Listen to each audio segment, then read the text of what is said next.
At his hospital bed, my husband said, "Let her handle it." So I left him with nothing but his mother in. Joel and I had been married 7 years by the time everything fell apart. And looking back now, I realized the cracks had been forming in quiet corners for years, hidden behind polite smiles and unspoken compromises I swallowed whole.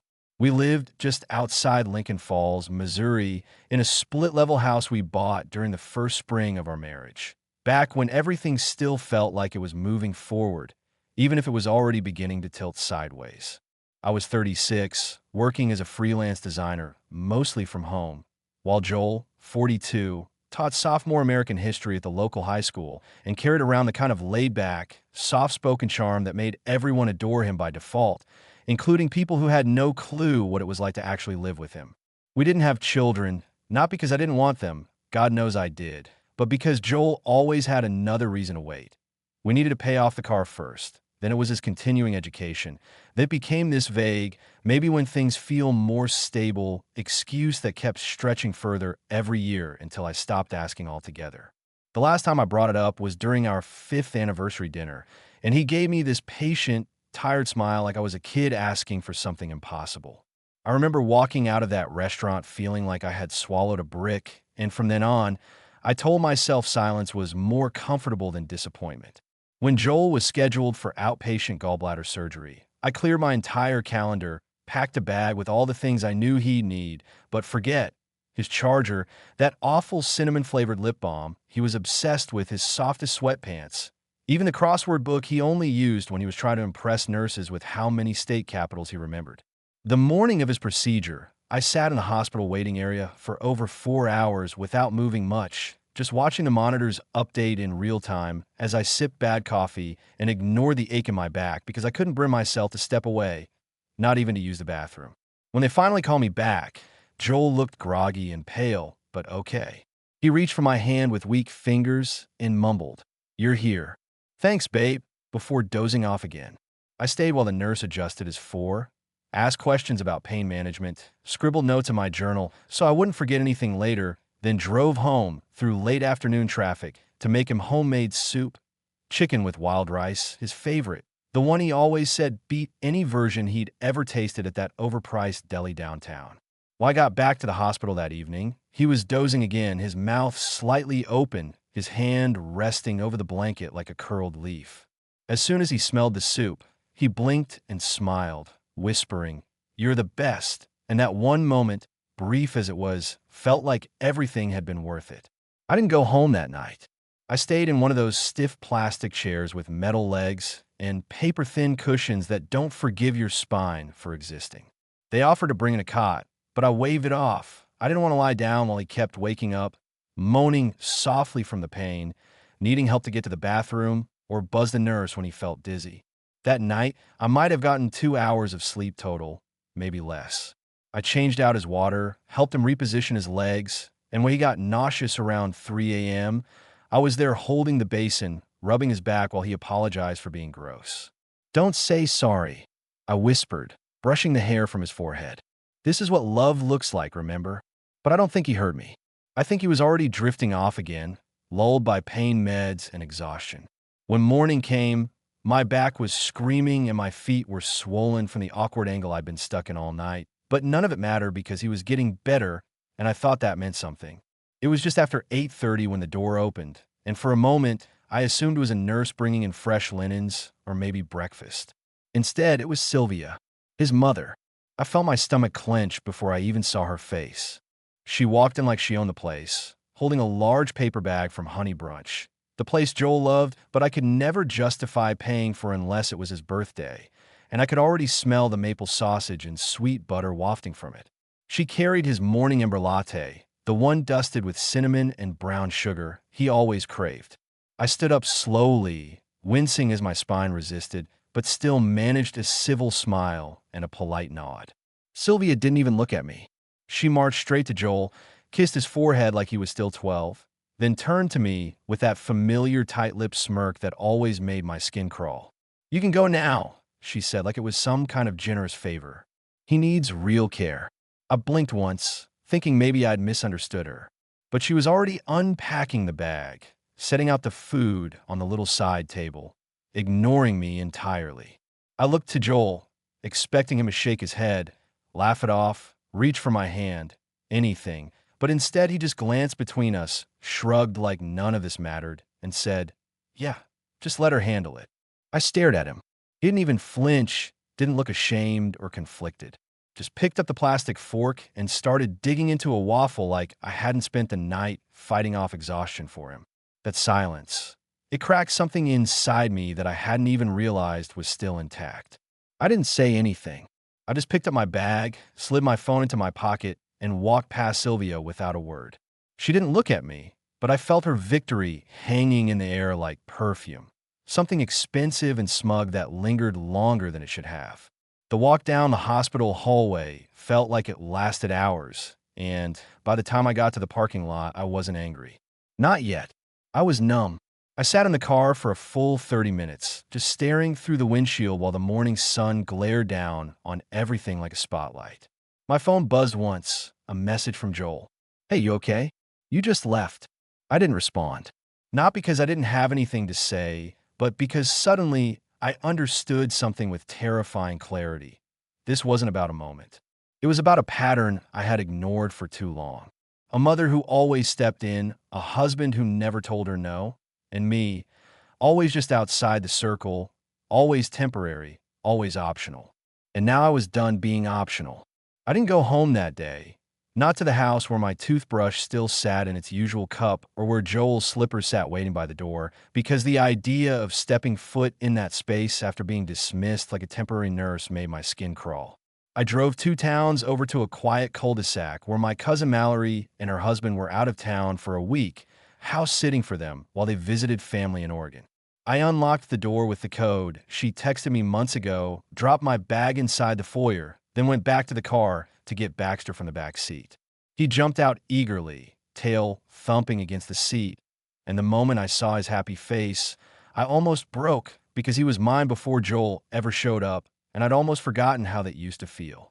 The house was cold and quiet, but that night, I finally slept more than 2 hours. I let Baxter curl up beside me on the couch, and I didn't cry, not even once, because the ache wasn't sharp anymore. It was dull and low, like a bruise that hadn't stopped spreading. Joel didn't text again until the next morning, and even then it was some casually oblivious nonsense about needing a few groceries and asking if I could swing by the store before he got home. I stared at the message for 10 full seconds before tossing my phone into the blanket pile and laughing, humorless and dry, because the audacity of that man had no ceiling. He hadn't asked if I was okay, hadn't apologized, hadn't even tried to understand what it felt like to be told, "You can go now," like I was a delivery driver or a cleaning lady whose shift had ended. I didn't reply. Not that morning.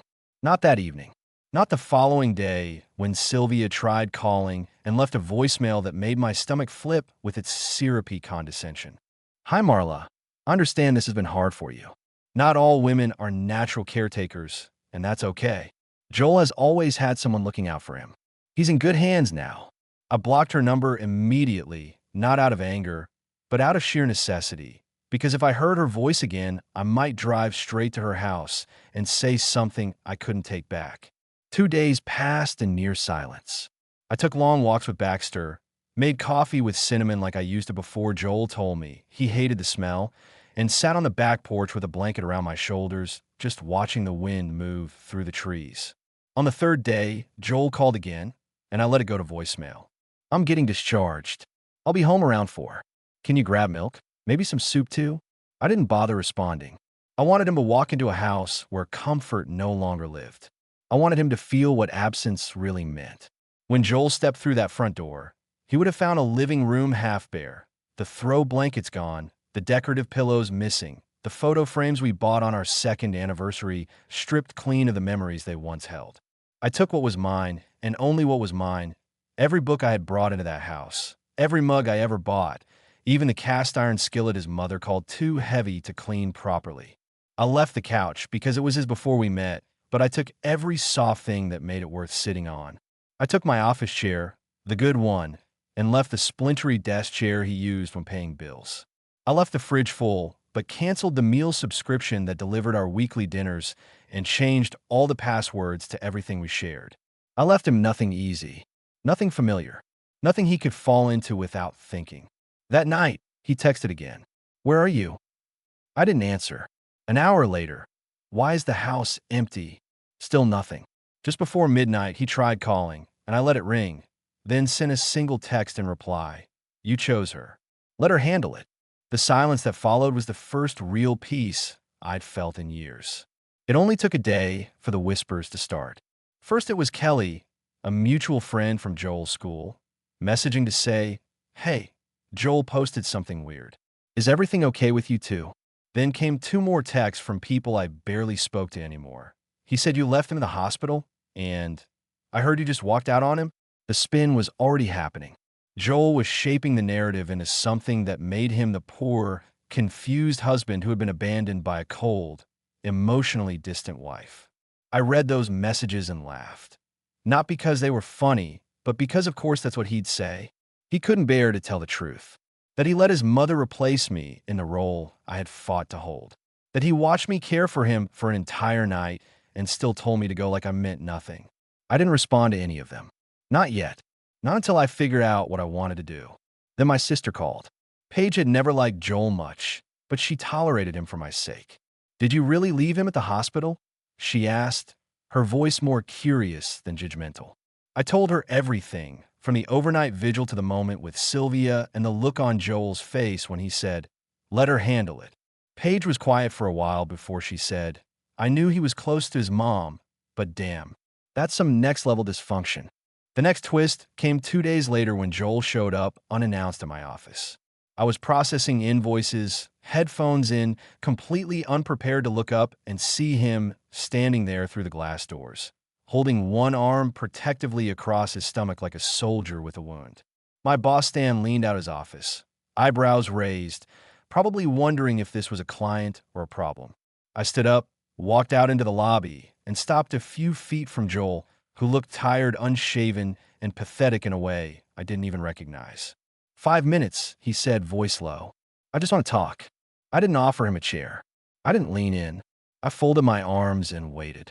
"Why didn't you come home?" he asked, eyes darting over my face like he was trying to find the version of me who used to love him. "Why are you telling people I abandoned you?" I asked. He blinked, caught off guard. "Because it looked like you did," he said, as if that made it true. I took a step forward and looked him dead in the eye. "I watched over you all night in a hospital chair. I made you soup, helped you walk, wrote down your meds. And the second your mother walked in with a paper bag, you told me to leave. You didn't ask if I was okay. You didn't defend me. You said, 'Let her handle it,' like I was the nurse whose shift had ended." He opened his mouth, but I cut him off. "I didn't abandon you, Joel. You handed me off. And now you're surprised I didn't stay to watch you eat waffles while she tucked you in?" He looked small then, the way men look when they realize you're not asking to be wanted anymore. They're demanding to be seen. "I made a mistake," he said. "I was tired out of it. I didn't think it would matter if you went home for a bit." I stared at him. "You didn't ask me to go home. You told me to go." His mouth shut tight. I let the silence stretch. Behind him, one of my coworkers walked past, clearly trying not to stare. "I miss you," Joel said finally, eyes glassy. "I miss Baxter. I miss us." I didn't move. "When you looked me in the eye and said, 'Let her handle it,' did it feel like a choice?" He didn't answer. Because it was. I turned around and walked back to my desk without another word. A week passed before Sylvia made her next move, and, of course, she didn't do it quietly. First, she called my mother, spinning some tale about how I was having an emotional breakdown, how I'd been unstable for months, and that Joel had only ever tried to love me the best way he knew how. My mother, who's had just enough therapy to spot a manipulator when she hears one, hung up after telling her, if your son wanted love, he shouldn't have outsourced it to his mother. That should have ended things, but Sylvia wasn't one to surrender easily, especially not when she thought she could win me back through some patronizing mix of baked goods and guilt. 3 days after Joel appeared at my office, she showed up at Mallory's place while I was out walking Baxter. She didn't knock. She just left a basket on the porch, banana bread wrapped in plastic, a jar of honey, and a handwritten note on pale blue stationery that smelled faintly of lavender. "I know you're hurt," it read, "but families get through these things. Don't let pride ruin a good marriage. You are still welcome in ours. I didn't even take it inside. I left it on the step, and by dusk the neighborhood crows had picked it apart, crumbs scattered across the welcome mat like ashes. That same evening, I was served. Not divorce papers. No, that would have been too straightforward for someone like Joel. He had filed a petition for marital counseling under Missouri's pre-divorce mediation clause, the kind of obscure legal tool that lets one spouse force a conversation if the other won't talk. I held the envelope in my lap for a long time, sitting at Mallory's kitchen counter in the fading light, staring at my name printed neatly across the front like it belonged to someone else. He didn't want a clean break. He wanted control disguised as reconciliation, a way to drag me into a room where he could explain why my pain didn't count and his intentions should excuse everything. I didn't respond right away. I needed to be sure I wasn't walking into a trap with soft lighting and a licensed moderator. When I finally answered the petition, I did it with documentation, screenshots of texts, saved voicemails, photos of the hospital bracelet, and his discharge form, which, to my surprise, listed his primary contact as Sylvia. I remembered taking a picture of it for insurance purposes, not realizing that somewhere between my hand stroking his forehead and his mother's latte delivery, she'd claimed the spot that had once been mine. No one had asked. No one had told me. And Joel had let it happen. At the mediation, I wore all black and brought my binder. Joel sat across from me in a sweater he used to wear on holidays, looking tired and hopeful in a way that made me clench my jaw. The counselor asked if we were open to reconciliation. Joel said yes immediately, reaching for my gaze like it was still something he could borrow. I didn't even blink. Not unless his mother moves to another hemisphere and legally changes her name, I said flatly. The counselor chuckled, clearly thinking I was exaggerating. I didn't laugh. I wasn't joking. 2 days later, I got an email from Joel. The subject line was, "Please read this before you do anything final." And against my better judgment, I opened it. He wrote 5 paragraphs, pouring out a defense laced with regret. He said he hadn't meant for things to go the way they did, that he was in pain and humiliated and didn't know how to stop his mother from taking over without making a scene. He said he knew it was a weak excuse, but he didn't want to lose me because of a single moment of cowardice. Near the bottom of the email, one sentence jumped out and burned itself into my memory. "I think she's always wanted to be the woman in my life. I just never realized how far she was willing to go." That line sat with me for hours, and by nightfall, I had pulled out my old journals, flipping through pages from years ago, suddenly remembering things I had let blur with time. How Sylvia used to call Joel 3 times a day for the first year of our marriage. How she once suggested he keep a separate savings account just in case. How she made a whole production about the fact I hadn't changed my last name, claiming it was proof I wasn't truly committed. I remember getting pneumonia a few winters ago and Joel taking a week off to care for me, only for Sylvia to show up with vitamins and mutter, "You shouldn't have to play nursemaid." She's insured. It was all there, hiding in plain sight. Not just a domineering mother-in-law, but a woman slowly trying to erase me and replace my place beside her son with her own warped idea of loyalty. Then came the strangest twist. Mallory forwarded me a Facebook message from a woman named Trina, a nurse at the hospital where Joel had his surgery. She said she wasn't sure it was her place, but she remembered me, remembered Sylvia, and thought I should know what she overheard. "After you left," Trina wrote, "there was an argument. Quiet but intense. She told him, 'She'll be gone now. You don't need her. You have me.' And he said, 'She's still my wife.'" I read that message 5 times because that wasn't the Joel I walked out on. That version of him didn't say anything. That version watched me leave without a word. Trina continued, saying Sylvia had tried to get herself listed as the official emergency contact and asked the nurse to mark me down as unreliable. I didn't know how to respond. My fingers hovered over the keyboard, stunned by the confirmation that she had quite literally rewritten my role, and Joel had let her. He may have protested in one quiet sentence, but on paper, she won. She got the title. She got the power. She got him. I forwarded the message and discharge photo to the mediator and added a single line. "I'm not leaving a marriage. I'm leaving a replacement process that began years ago." That night, Joel called again, this time angry instead of apologetic. "Why are you dragging this out?" he snapped in the voicemail. "We were fine until that day. I'm sick of being punished for something I didn't even do on purpose." But it was what he said next that made my skin crawl. "She's just trying to protect me. That's all she's ever done." And that's when it clicked for me. He didn't want a partner. He wanted protection. He wanted someone to carry the emotional load, wipe his forehead, keep track of the grocery list, remind him when to call his grandmother, and never, ever ask for too much in return. He didn't want an equal. He wanted a mother with benefits. Sylvia filled that role, so well he didn't notice when I stopped trying. And now that she had taken over and the house still felt empty, he realized she couldn't give him what I gave: patience, presence, partnership. Not love like his soup or latte. Love like staying through discomfort, like holding your hand when your dignity slips away. But he noticed too late, and now I was done waiting for him to catch up. Once I heard that voicemail, there was no going back. Not for me.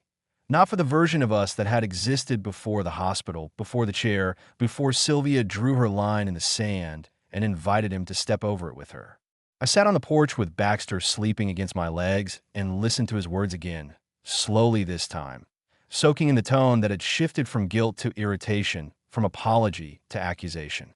"She's just trying to protect me," he'd said, like that was something noble and not deeply, disturbingly codependent. I closed the message, powered off my phone, and made my decision without flinching.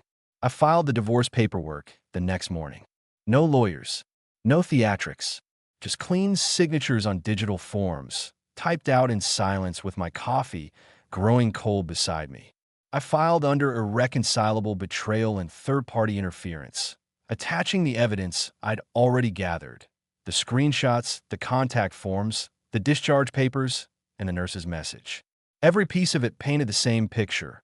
I hadn't left out of impulse. I had been pushed out, erased, and replaced by someone who never once hid her intentions. I had the documents couriered to Joel's workplace, not out of cruelty, but out of clarity.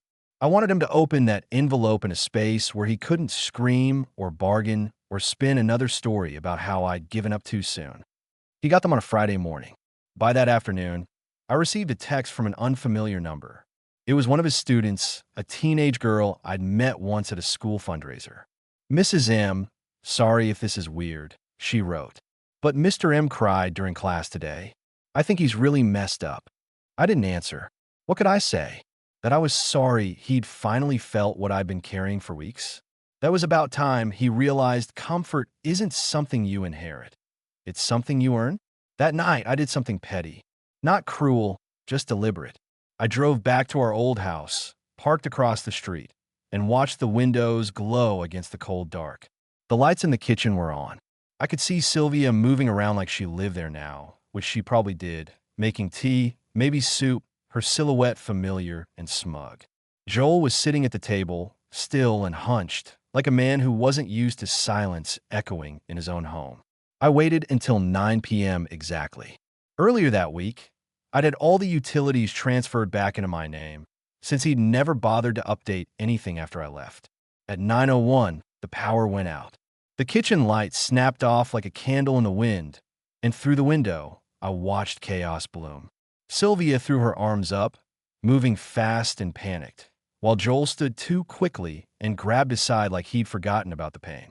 I saw them fumble for light switches, pull curtains back, look out into the street like someone might be out there waiting with answers. My phone buzzed seconds later. It was Joel. "What the hell is going on?" "The power's out," I replied with one sentence. "She can't fix everything." The next morning, I scheduled a moving company to retrieve the last few boxes I'd left behind, things I'd deliberately left because I wanted him to notice their absence. I wanted him to see the blank space on the wall where our wedding photo used to hang, the one from that old train station in Useed, where we'd kissed under a crumbling clock. I wanted him to find a shelf empty where we kept our signed vinyl of the band we both loved, the record we played every Sunday like a ritual. I wanted him to see that even Baxter's oldest chew toy, the one he used to hide under the couch, was gone. I left nothing sentimental behind. No memories, no softness, no illusions. 2 days later, I sent one final email. The subject line was "Real Care." I wrote, "Joel, You didn't lose me because of one moment. You lost me because you let someone else rewrite me out of the story and you didn't fight it. You stood by while she took my seat at your bedside and accepted the exchange like it was natural. You call what I gave not real care because it wasn't wrapped in syrup or smugness. But I loved you in every unglamorous way, in the ways that mattered. I stayed through the ugly hours. I sat in silence through your fears. I let my own hurt sit quietly so you wouldn't feel alone. And you looked at all of that and still turned away. So now you have what you wanted. Someone who calls it love when she does it all for you. Enjoy it. He didn't reply. Not to that email. Not to anything. The paperwork returned signed. No objections. No revisions. No attempt to meet me halfway. Just his signature, clean and emotionless. The divorce processed without a hitch. I moved into a small walk-up apartment near the river, close enough to walk Baxter along the water at sunset, far enough to forget the corners of a house that never belonged to me. Sylvia moved in with him full-time. That much I confirmed through mutual acquaintances, though I never asked. She told people I walked out because I was emotionally unstable, that I cracked under pressure and couldn't handle marriage. I let her talk. Let her make herself the hero of a story no one believed. Because here's what she never understood. My silence wasn't weakness. It was the loudest thing in the room. And every time Joel opened that front door and saw her instead of me, every time he reached for something warm and found it missing, every time he realized no one was there to pick up the pieces he didn't even know he dropped, that silence would speak. That was my revenge. Not rage. Not words. Just absence. Just the hollow space where I used to be, echoing louder than any apology could have. I didn't expect anything else from him after the paperwork cleared. No calls. No messages. No final plea dropped into my inbox like a ghost of what we used to be. That silence should have felt like peace, but instead it settled into me like dust, quiet and weightless, hard to brush off even on the better days. I try to move forward, not in leaps, but in deliberate small shifts, relearning how to cook for one, playing music in the mornings just because I could, keeping Baxter close every night like he was my anchor, which in many ways he was. It was sometime in early spring when Paige called me again, nearly vibrating with whatever gossip had just landed in her lap. "You're not going to believe what I just heard," she said, her voice pitched high and triumphant. I leaned against the kitchen counter, sipping bad coffee, already preparing myself for the absurd. Apparently Sylvia had to remortgage her house, Paige continued, to cover Joel's debts. Between your joint credit cards and the medical bills and all the home repairs you used to manage, things got out of hand fast. And guess what? He didn't even notice until the collection letters started stacking up. I didn't say much. I just let her talk because what was there to say? He never paid attention to the details. I did. 2 weeks after that, I heard he'd stopped showing up for half his classes, had begun using his sick days without calling ahead, and that the school board was starting to ask questions. I imagined him sitting at the kitchen table again, staring at the silence, and wondering how it all fell apart so quickly. I imagined Sylvia pacing the floor, calling everyone but herself the problem, and burning banana bread out of frustration. And all I felt was distance. Not victory, not relief, just distance, like I had finally stepped out of a story I never wanted to be part of. A few months later, I met someone. Not in some sweeping, cinematic way that turns life inside out. It was simple, organic. A man named Theo who ran a secondhand bookstore downtown and complimented my sarcasm before he ever complimented my smile. He was gentle in the way people are when they've also been gutted before, careful without being guarded, curious without pressing. We had coffee once, then twice, then dinner in a small Thai place where I told him about Baxter, and he laughed until his eyes watered. When I told him I'd been married once, he didn't flinch, just asked, "And what did that teach you?" I answered without thinking. To leave before they rewrite the ending without you. Meanwhile, Joel stayed quiet. Sylvia, though, didn't. I started hearing her name more and more, always attached to phrases like causing scenes, refusing to leave, or trying to insert herself. One woman from Joel's old apartment said she showed up to the school unannounced, asking to speak at a staff meeting about family boundaries. Someone else mentioned seeing Joel at a bar alone, scribbling in a notebook and looking like he hadn't slept in days. It should have felt satisfying, but it didn't. It just confirmed what I already knew. Some people don't lose everything at once. They lose it piece by piece until they look around and realize the world is smaller than they remember. The last message I got from Joel wasn't from him directly. It came through a friend, someone who didn't know better and thought I might care. "He's not the same," she said. "I think he regrets it all." I didn't reply, but later that night, I sat on my balcony, Baxter curled at my feet, and I let the silence answer for me. Some truths don't need to be said twice. Sometimes I walk past our old street. Not on purpose, but it happens. The house always looks dimmer than I remember, like it's holding its breath. The blinds are closed now, every single one. The garden I once fought to keep alive has dried out. The front porch is cluttered with furniture that doesn't match. And just once, I saw Sylvia dragging 2 trash bins to the curb, mumbling to herself, her face drawn and tired. She didn't see me. Or maybe she did and just pretended not to. Either way, I kept walking, and it felt good not to look back. It took time to realize I wasn't angry anymore. Not at him. Not even at her. I was just finished. And maybe that's the best ending a story like this can have. Not fireworks. Not revenge. Just a closed door that doesn't beg to be opened again. A chapter that doesn't need rewriting. Just a woman standing in the quiet, choosing herself for the first time in a long time, and not apologizing for it.